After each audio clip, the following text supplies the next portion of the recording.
नमस्कार दोस्तों, स्वागत है आप सभी का आपके अपने YouTube channel Shri Ram classes. और दोस्तों, आज हम बात करेंगे रीट भर्ती परीक्षा 2015 का जो लेवल फर्स्ट का पेपर हुआ था, उसमें आज हम बाल विकास एवं शिक्षा शास्त्र के 30 महत्वपूर्ण प्रश्नों को हल करने वाले हैं।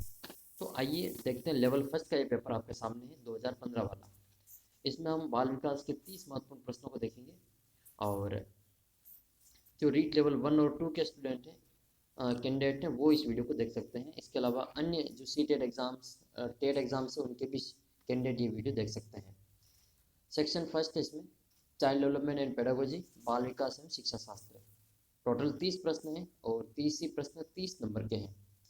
2015 का पेपर हम आज सोल्व कर रहे हैं। पहला प्रश्न आपके सामने है, रिक्त स्थान मस्तिष्क की संरचना तथा कृत्यों में विभेद का परिणाम होता है।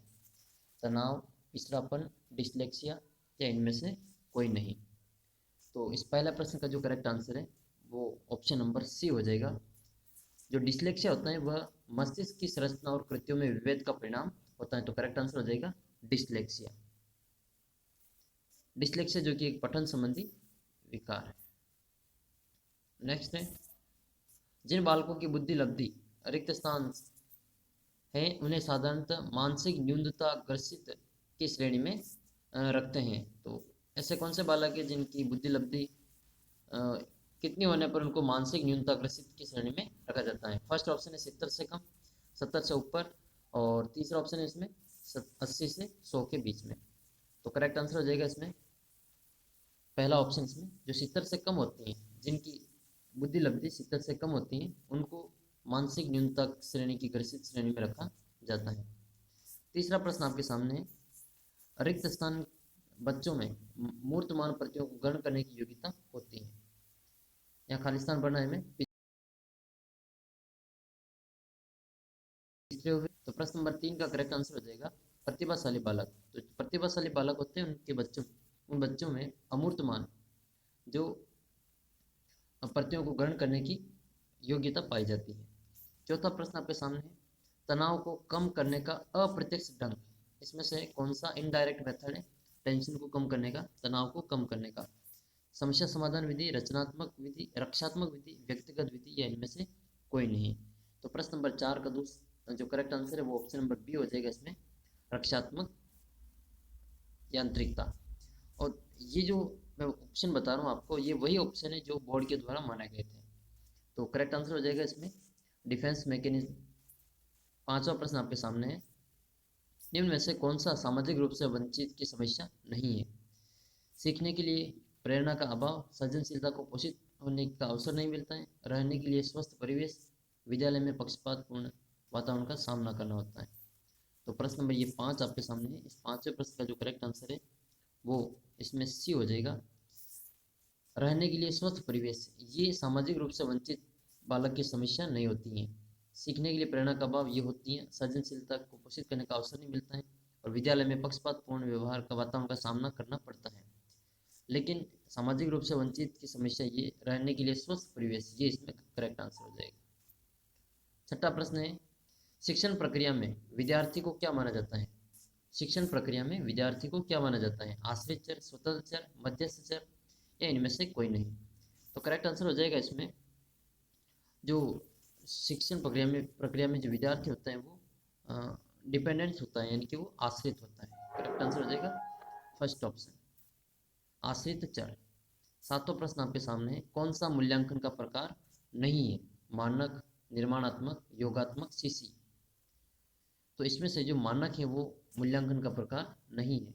निर्माणात्मक है जिसको हम फॉर्मेटिव कहते हैं, योगात्मक जिसको हम समेटिव कहते हैं, सीसी ये इसमें मूल्यांकन का प्रकार है, मानक मूल्यांकन का प्रकार नहीं है। आठवां प्रश्न आपके सामने है, एनसीएफ बल देता है करके सीखने पर, रटने पर, समस्या हल करने पर, उपरोक्त सभी पर। तो प्रश्न नंबर 8 का जो करेक्ट आंसर है वो फर्स्ट ऑप्शन हो जाएगा, एनसीएफ लर्निंग बाय डूइंग पर भी जो बल देता है, करके सीखने पर बल देता है। नवा प्रश्न आपके सामने है, कौन सा मूल्यांकन के त्रिकोण का भाग नहीं है? शैक्षिक उद्देश्य, मूल्यांकन, शिक्षण अनुभव या अधिगम अनुभव, इनमें से मूल्यांकन के त्रिकोण का कौन सा भाग नहीं है? तो इसमें जो शिक्षण अनुभव है वो मूल्यांकन त्रिकोण का भाग नहीं होता है। बाकी जो शैक्षिक उद्देश्य होते हैं, मूल्यांकन होते हैं, और अधिगम अनुभवी होते हैं।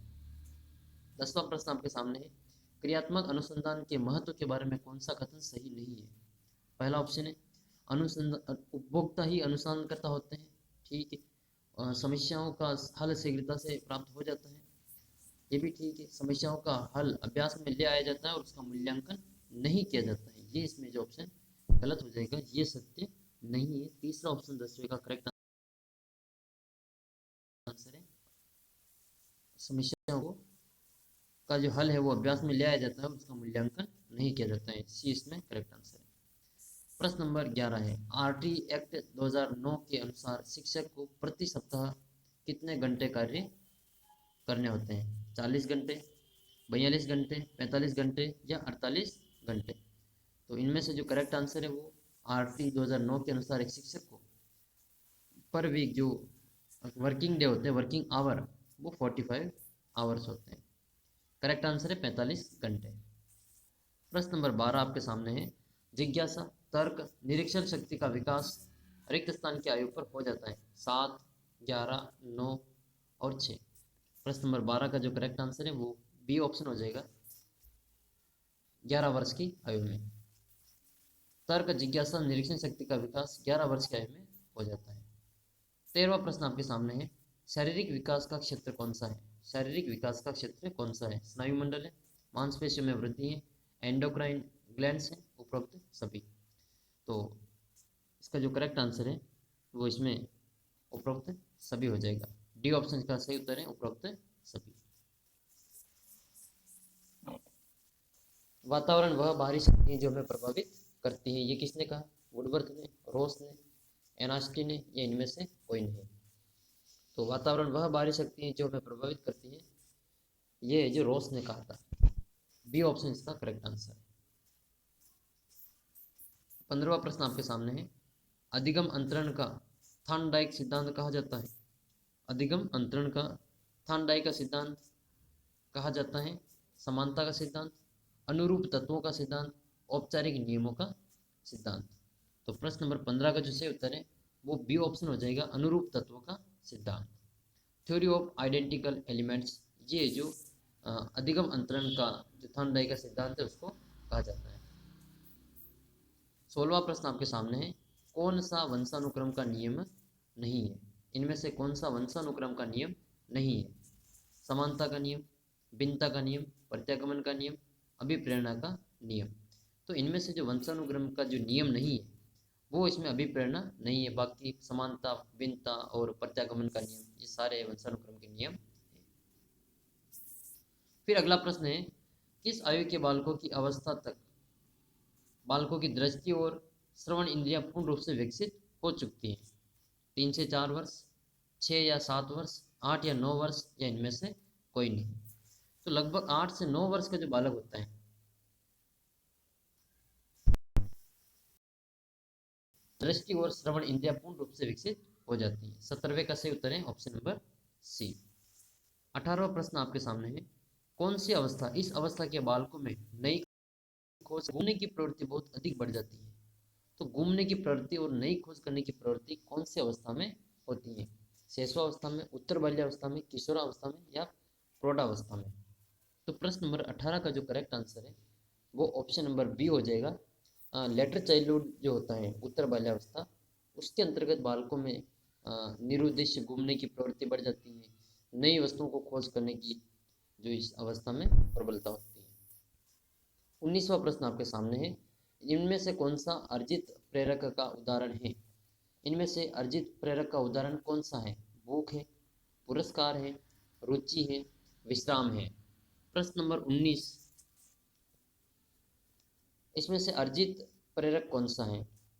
एक्वायर्ड मोटिव कौन सा है इसमें, ये बताना है। तो दोस्तों इसमें दो ऑप्शन बोर्ड की ओर से सही माने गए थे, एक तो पुरस्कार और एक रुचि।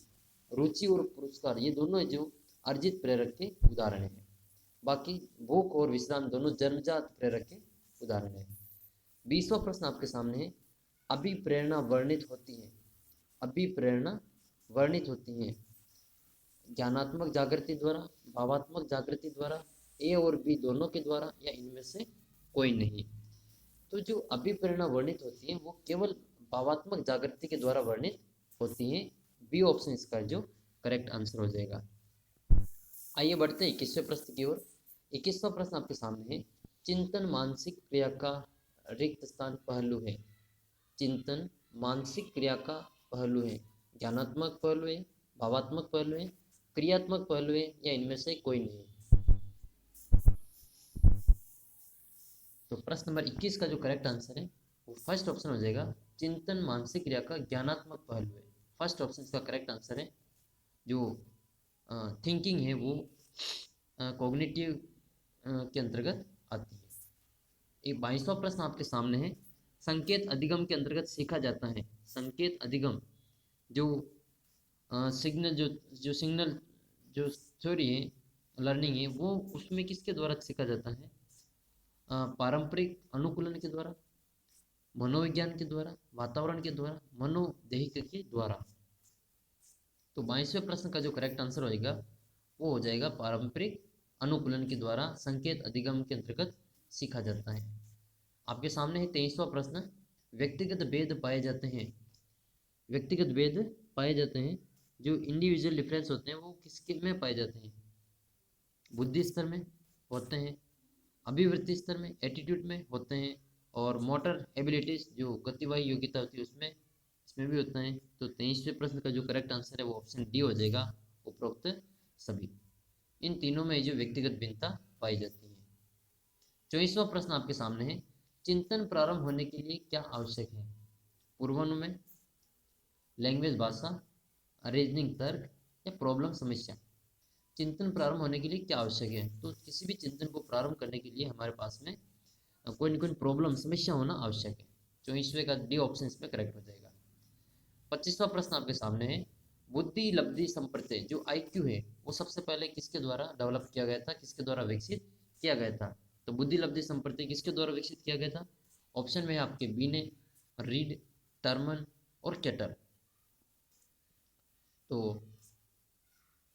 करेक्ट आंसर हो जाएगा इसमें टर्मन। नेक्स्ट है 26वां प्रश्न। बाह्य आभास के आधार पर व्यक्तित्व का वर्णन कहा जाता है। बाह्य आभास के आधार पर व्यक्तित्व का वर्णन किसके रूप में कहा जाएगा? गहन दृष्टिकोण, सतही दृष्टिकोण, मानकीय दृष्टिकोण, या प्रेक्षणात्मक दृष्टिकोण। तो करेक्ट आंसर हो जाएगा इसमें सतही दृष्टिकोण। बी ऑप्शन इसका करेक्ट आंसर है। नेक्स्ट क्वेश्चन है 27वां। कौन सा पिछड़ेपन का कारण नहीं होगा? कौन सा पिछड़ेपन का कारण नहीं होगा? सामान्य बुद्धि का अभाव, शारीरिक दोष, तो आपके पिछड़ेपन के कारण है। लेकिन स्वस्थ वातावरण जो हेल्दी एनवायरनमेंट है वो पिछड़ेपन का कारण नहीं होगा। नेक्स्ट क्वेश्चन आपके सामने है 28वां। व्यक्तित्व का पहला प्रकारात्मक जो टाइपोलॉजिकल क्लासिफिकेशन है वो सबसे पहले किसके द्वारा वर्गीकृत किया गया था? व्यक्तित्व का सबसे पहला प्रकारात्मक वर्गीकरण किसके द्वारा प्रस्तुत किया गया था? मन के द्वारा, सेल्डन के द्वारा, हिपोक्रेट्स के द्वारा, केटल के द्वारा। तो व्यक्तित्व का जो पहला प्रकारात्मक वर्गीकरण किया गया था वो हिपोक्रेट्स के द्वारा किया। सही उत्तर हो जाएगा सी। इससे पहले भी मैंने वीडियो अपलोड कर रखे हैं, आपको लास्ट में एंड में या फिर नीचे प्लेलिस्ट में आपको जो लिंक मिल जाएगा प्लेलिस्ट का डिस्क्रिप्शन बॉक्स में, आप वहां से वो सारे वीडियो देख सकते हैं। सामान्य तथा विशिष्ट कारक का सिद्धांत किसके द्वारा प्रतिपादित किया गया? अल्फ्रेड बिने, स्पीरमैन, गिलफोर्ड, थ्रस्टन। इनमें से जो सामान्य तथा विशिष्ट कारक का सिद्धांत है वो किसने दिया था? तो स्पीरमैन के द्वारा जो द्विकारक तत्व सिद्धांत दिया गया था वो सामान्य और विशिष्ट कारक से संबंधित ही है। अंतिम प्रश्न आपके सामने है। प्रगतिशील परिवार के बच्चों में अपेक्षाकृत कौन सा प्रेरक अधिक प्रबल होता है? संबंध का, जिज्ञासा का, उपलब्धि का, आक्रामकता का। तो प्रगतिशील परिवार के जो बच्चे होते हैं उनमें उपलब्धि प्रेरक सबसे अधिक प्रबल होता है। तो ये 30 प्रश्न थे। अगले वीडियो में हम हिंदी के 30 महत्वपूर्ण प्रश्नों को हल करेंगे। तो आप चैनल को सब्सक्राइब नहीं किया तो आप जरूर सब्सक्राइब कर लें। जल्दी मिलते हैं इस पेपर की, हिंदी के पेपर के साथ में। तब तक जय हिंद, जय भारत।